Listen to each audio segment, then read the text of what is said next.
Live from the Big Beefy Man Cave in New Bedford, Massachusetts. This is the YouTube channel vlog show in which video games, flash game show gameplays, along with sports and wrestling news are the norm. This is the YouTube channel vlog show of positivity, good times, and fun. This is Eric Lima Shenanigans of 1977. And now, here is the host of the show, the perpetrator of these shenanigans, Big Beefy E himself, Mr. Eric M. Lima. Thank you very much, Mr. Announcer. Thank you for that wonderful intro. Hello there, folks. Once again, Eric Lima here coming at you yet with another episode from my new YouTube channel vlog show, Eric Lima Shenanigans of 1977. As you know, I am the perpetrator of these good shenanigans that's been happening around here. How's it going, everyone? It's episode 26 of the show.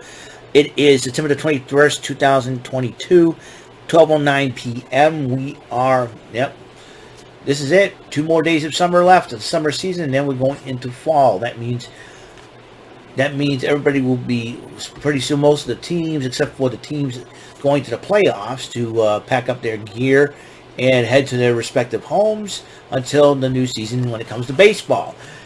The football season's up underway, so... And right now, the Patriots are 1-1. That's pretty good, I say, so far. And the Red Sox may end up going home after this week is over. I'll tell you what. It's been a tough year for the Red Sox. Obviously, a lot of injuries happening. I think trading away Christian Vasquez and letting Jackie Bradley go was a huge mistake on their Sox part. At least the Sox shouldn't have been in contention with those two if those two were still with the team. Unfortunately, things don't work out the way they want them, so it is what it is. C'est la vie. That's life. We move on, okay? And so it's episode 26 of the show, like I said, and we're already approaching episode 30 of Eric Lima Shenanigans of 1977, because I have, let's see, this episode, and then I got the next episode doing the Joker's Wild, and then I got the AEW Dynamite and Pressure Luck, and then I got to do the final thoughts of summer 2022, up to 30 episodes already. I'll tell you what, I'm just amazed at this myself. Well, so let's get right into it. The NXT Event Center starts the new era. It's no NXT 2.0 anymore. It's just NXT period. And it started off with Shawn Michaels holding a meeting with Solo Sikoa, the North American champion, and Carmelo Hayes. Now, unfortunately, when Carmelo Hayes says that nobody can be at a level last week, they bust up Wesley. But unfortunately, they did not sanction the match between Solo Sikoa and Carmelo Hayes. So, even though the referee's decision was final that Solo Sikoa was North American champion, so Shawn Michaels asked Solo Sikoa to relinquish the North American title as a result. I thought, I can understand they're ready for Solo Sikoa to make it to the main roster, and so it was really tough on Solo Sikoa to relinquish the title. But then Shawn Michaels shook his hands and congratulations. But I said, thank you, best of luck. Go on Raw or SmackDown, wherever you go. And so Sikoa looked at Carmelo Hayes. Told you I got next. But Solo Sikoa says it's time for him to move on. There's a title that he wants to go after. And I think I know what title he wants to go get next for the Bloodline. If I were Gunther, I'd get Imperium to watch his back. That's all I'm going to say. But might I digress, though. And then Carmelo Hayes thinks the title should be back to him. He goes, no, wait a minute. Here, that's not how we do things. So Shawn Michaels is kind of running things a little bit. And he says that it'll be you against 4 other men who will be decided by qualifying matches in a ladder match at Halloween Havoc in 6 weeks. So I was like, I had a feeling that he was going to go there with that. And so the North American title right now is held in abeyance. It's vacant for the time being. Then there was Axiom versus Nathan Frazer, 2 out of 3 match series. Axiom had the first matchup won. These two went at it, and the today was a heck of a match between these two. I would not be surprised if these two end up being a tag team by the time this series is over. But anyways, but then Nathan Frazer did pick up the second victory for the matchup. So each the best of 3 series tied at 1 apiece. Then Alba Fire addresses Mandy Rose, as Alba Fire is now targeting the newly engaged Mandy Rose, by the way. Congratulations to Mandy Rose being engaged to Tino Sabatelli. But might I digress, my favorite member of Toxic Attraction is not Mandy Rose, but Gigi Dolan, like I said before. So, and then Toxic Attraction, we're getting ready for their tag match against Ivy Nile and Tatum Paxley. And, so Toxic Attraction was getting ready. Well, tell Mandy, says, don't worry, Alba Fire, I'll take care of her. There goes the matchup. But then, now the whole turmoil between Diamond Mine has been a little bit more clearer by an explanation by Damon Kemp. Because Tony D'Angelo and Channing Stack Lorenzo noticed that Diamond Mine was on, but Diamond Mine was basically, at a dissension between Roderick Strong and the Creed brothers. So, but Tony D'Angelo wanted to take advantage of the situation, and then Roderick Strong slapped the money down. But then Damon Kemp picked up the money and shook the hands and I'll do it. I'll do it. And he took out he broke Roderick Strong's phone, took out Roderick Strong, and then betrayed the Creed brothers. So it was Damon Kemp all along that's been working for Tony D'Angelo. So, and Ivy Nile was not very happy about this, and Tatum Paxley said, "We got to calm down, stay focused. We got Toxic Attraction. I am calm. I'm focused. Let's go." So, Ivy Nile and Tatum Paxley went against JC Jane and Gigi Dolan. Toxic Attraction. Toxic Attraction did pick up the victory. And so did pick up the victory. And then Schism, that would be the Dyad, Jagger Reed and Rhett Fowler, and Joe Gacy addresses the locker room and the crowd. And then Malik Blaine, Adrian Sanofi interrupted the Schism, brawled with Dyad. They had their matchup, and with the move formerly known as just one ticket. Now it's called One Ticket. The Ticket to Mayhem did pick up the victory. Wendy Choo went one-on-one with Cora Jade, and Jade did pick up the victory, but then Lash Legend attacks her after the match. Then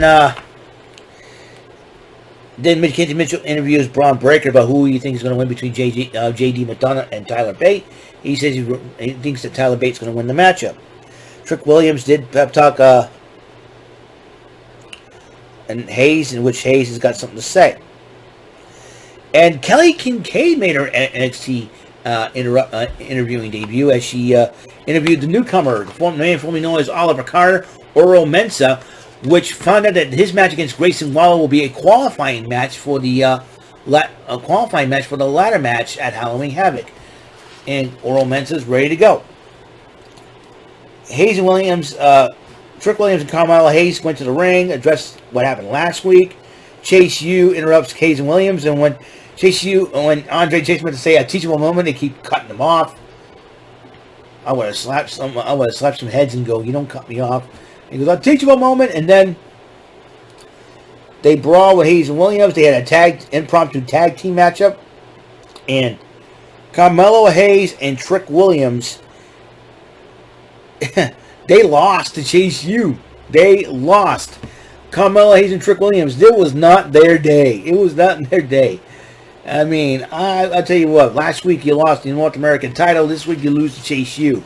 Come on, Carmelo Hayes and Trick Williams. What's up with you guys already? And the Gallus boys seem to make themselves at home. Decided to set up their own pub, so to speak. They got cards, table. And then Brooks Jensen and Josh Briggs came in along with Fallon Henley. And they're like, "Hey, what are you doing? What are you doing? Hey, what are you doing?" It's like, "Hey." And like, "Hey, it's a real man's pub. You get out of here." So both teams were arguing again. And in fact, next week they're going to have a pub rules match. I want to know, is the Gallus boys the Scottish version of APA? And that would be really funny if they can be, but nobody can be the APA, let me tell you. So anyways, also next week that's going to happen is Cameron Grimes going one-on-one with Joe Gacy, and possibly, and Kaden Carter will go one-on-one with the lovely Nikita Lyons, kind of like that. So anyways, Sangha in a battle of hosses against Von Wagner, these two boys went at it. I mean, these two, like, I think they're both like 6'8", 6'6", or something like that. These two big bulls went at it, but Von Wagner did pick up the victory. And then Wesley addresses the ladder match. Qualifier, he says, listen, you guys jumped me last week, but you know what? I'll get a chance to get back. Revenge, I'll go in that ladder match. I'll try to go in that ladder match. And then Mackenzie Mitchell was talking about that. Then Channing Stacks Lorenzo says next week Wesley's got me in a qualifying match for the ladder. So in a qualifying match for that ladder match. So Wesley versus Channing Stacks Lorenzo. Cameron Grimes did Joe Gacy. That match is going to happen next week. And the qualifier, Oro Mensah, the newcomer, formerly known as Oliver Carter, went up against Grayson Waller, and Mensah did pick up the victory over Grayson Waller. Creed brothers were talking about who faces Damon Kemp, and next week Brutus Creed will fight Damon Kemp. So, and then Julius Creed was right on it.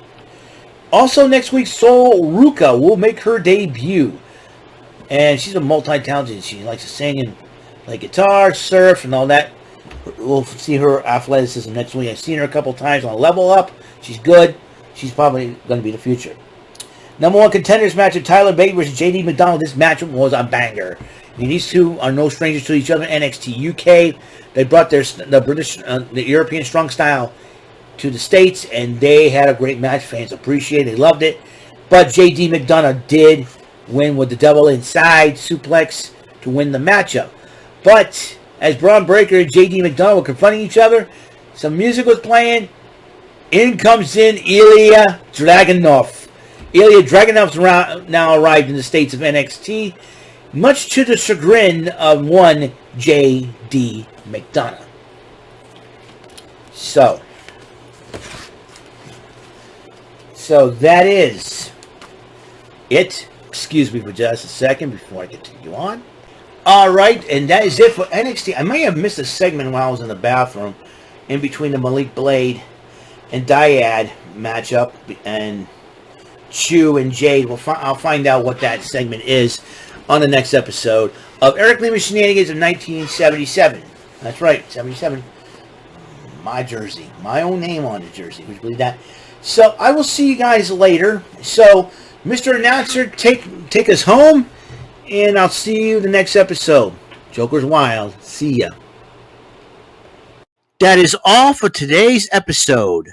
This is Mr. Lima speaking for Eric Lima Shenanigans of 1977. A Big Beefy E, tour for Bob Saget production, and in association with a Sweet Bumbling Bofo Raver Telepictures and Distribution. See you next episode, and have a very blessed day.